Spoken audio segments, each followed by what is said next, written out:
ओम नमो भगवते वासुदेवाय। एकादशी व्रत को सभी व्रतों में श्रेष्ठतम दर्जा दिया गया है। चाहे वह कोई भी एकादशी हो, हर एक का अपना एक अलग महत्व है। इसी कड़ी में माघ महीने की शुक्ल पक्ष की एकादशी तिथि को जया एकादशी व्रत के रूप में जाना जाता है। साल 2023 में यह व्रत 1 फरवरी दिन बुधवार को पड़ रहा है। ऐसा माना जाता है कि इस पूजा को पूरे विधान और वैदिक रिवाजों से करने पर भगवान विष्णु का आशीर्वाद प्राप्त होता है। साथ ही माता लक्ष्मी का भी आशीर्वाद मिलता है और दुखों से मुक्ति मिलती है। पौराणिक कथाओं के अनुसार जया एकादशी के दिन श्रीहरि विष्णु का स्मरण करने से पिशाच योनि का भय नहीं रहता है। एकादशी तिथि मंगलवार 31 जनवरी 2023 सुबह 11:53 से आरंभ होकर बुधवार 1 फरवरी 2023 दोपहर 2:01 तक रहेगी। जया एकादशी के दिन पवित्र मन में किसी प्रकार के द्वेष भावना को नहीं लाना चाहिए और सच्चे मन से भगवान विष्णु की पूजा करनी चाहिए। मन में द्वेष, छल कपट की भावना नहीं लानी चाहिए। इसके अलावा नारायण स्तोत्र एवं विष्णु सहस्त्रनाम का पाठ करना बेहद लाभकारी सिद्ध होता है। इस व्रत का पालन पूरे विधि विधान से करने से माता लक्ष्मी और श्री हरि विष्णु की कृपा बरसती है।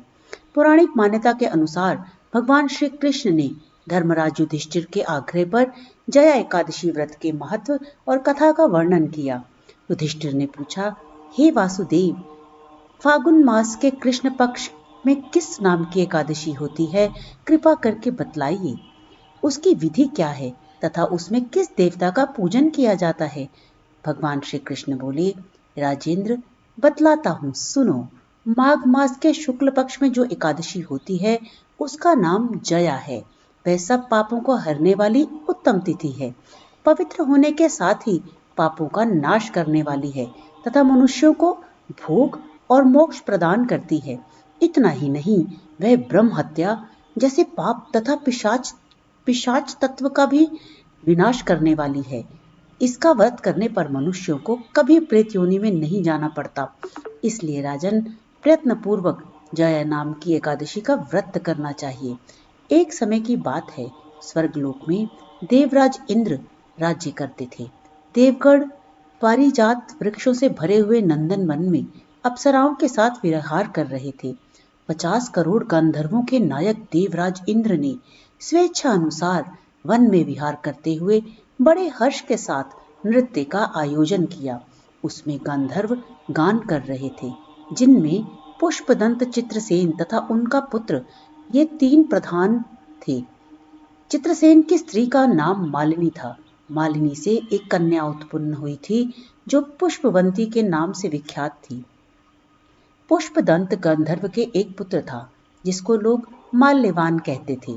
माल्यवान पुष्पवंती के रूप पर अत्यंत मोहित था।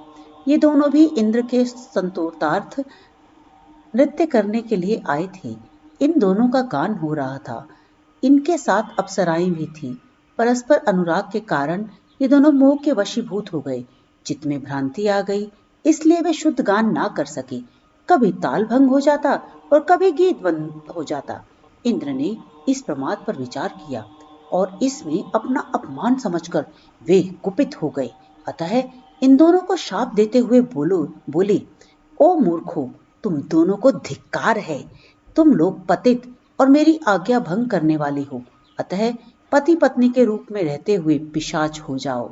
इंद्र के इस प्रकार शाप देने पर इन दोनों के मन में बड़ा दुख हुआ। वे हिमालय पर्वत पर गए और पिशाच योनि को पाकर भयंकर दुख भोगने लगे। शारीरिक पातक से उत्पन्न ताप से पीड़ित होकर दोनों ही पर्वत के कंदराओं में विचरते रहे। एक दिन पिशाच ने अपनी पत्नी देवयोग से उन्हें माघ मास की एकादशी तिथि प्राप्त हो गई। जया नाम से विख्यात तिथि, जो सब तिथियों में उत्तम है, वो आई। उस दिन दोनों ने सब प्रकार के आहार त्याग दिए, जल पान तक नहीं किया, किसी जीव की हिंसा नहीं की, यहाँ तक कि फल भी नहीं खाया। निरंतर दुख से युक्त होकर वे एक पीपल के समीप बैठे रहे। सूर्यास्त हो गया। उनके प्राण लेने वाली भयंकर रात उपस्थित हुई। उन्हें नींद नहीं आई। वे रति या कोई सुख भी नहीं पा सके। सूर्योदय हुआ, द्वादशी का दिन आया। उन पिशाचों के द्वारा जया के उत्तम व्रत का पालन हो गया। उस व्रत के प्रभाव से तथा भगवान विष्णु की शक्ति से उन दोनों की पिशाचता दूर हो गई। पुष्पवंती और माल्यवान अपने पूर्व रूप में आ गए।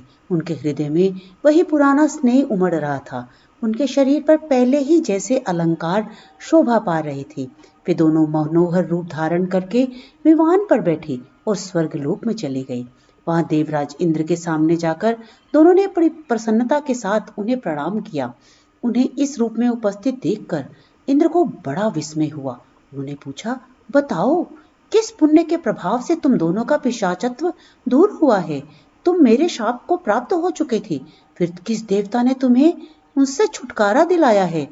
माल्यवान बोला, स्वामी, भगवान वासुदेव की कृपा तथा जया नामक एकादशी के व्रत से हमारी पिशाचता दूर हुई है। इंद्र ने कहा, तो अब तुम दोनों मेरे कहने से सुधा पान करो। जो लोग एकादशी के व्रत में तत्पर और भगवान श्री कृष्ण के शरणागत होते हैं, वे हमारे भी पूजनीय हैं। भगवान श्री कृष्ण कहते हैं, राजन, इस प्रकार एकादशी का व्रत करना चाहिए। नृपश्रेष्ठ, जया ब्रह्म हत्या का पाप भी दूर करने वाली है।